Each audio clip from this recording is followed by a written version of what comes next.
Hi, Jed from Cook Culture. So this is a very condensed version of a longer conversation that I had with Peter Huntley, the founder and CEO of Stargazer Cast Iron. This is my Stargazer here, and I've got to say I'm absolutely in love with it, and it has made a place on my cooktop. And in this quick interview, you'll see the reasons why there's a difference between kind of mass-made or even some of the higher-end brands of cast iron comparatively to something like Stargazer and what goes into this. So I hope you enjoy.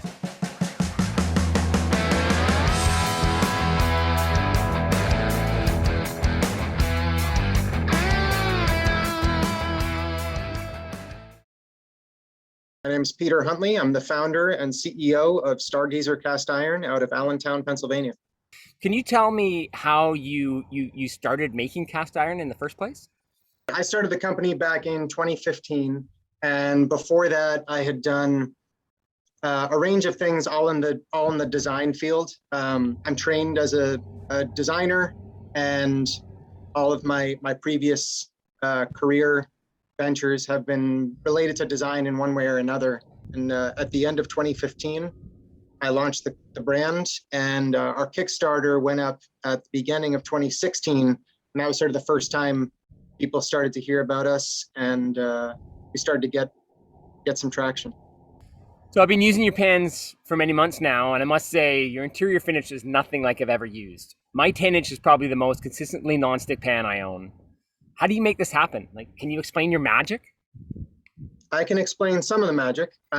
So the surface finish is a lot of the sort of special thing about vintage cast iron, right? Because when people are talking about they don't make them like they used to, they're mostly talking about surface finish.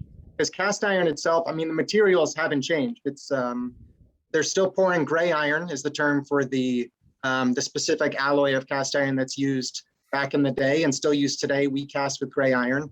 And you're talking about the same basic casting process, which is known as green sand casting for Stargazer, as well as our, some of our more premium competitors and some of the more budget-friendly brands as well.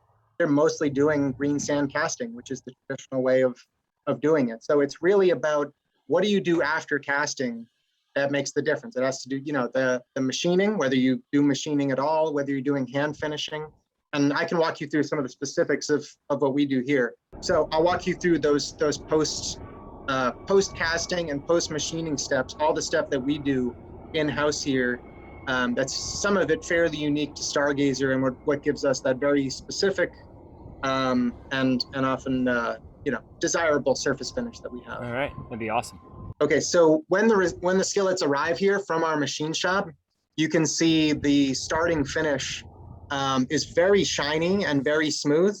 And if you look close to this, you can see that the handles are what I would call the as cast finish. They're kind of they're pretty rough. I mean, they're sandy. So if you picture those are the areas that released exactly as is from the mold. And the cooking surface and the whole interior surface is this almost looks like stainless steel smooth finish that's been cut by the machine. Step one of inspection. Okay. Is a visual inspection, and we're just turning it in the light, and we're looking for a couple different things. We're looking at the quality of the casting itself and making sure it got a clean release from the mold and there's no sort of pits or other sorts of defects in the casting. We weigh every single skillet, and this is our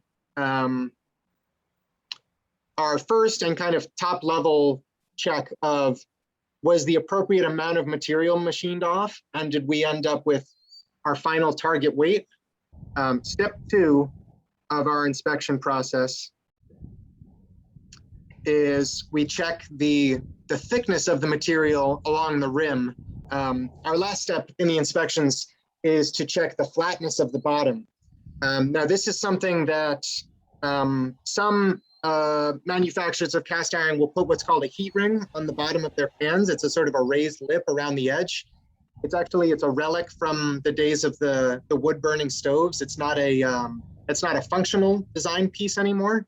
What we're doing is we're keeping the bottom flat so that you're getting optimal contact on a modern flat top stove, if that's what you have, because we want the the interface between the skillet and the cooktop to be, as much contact as possible for maximum heat transfer.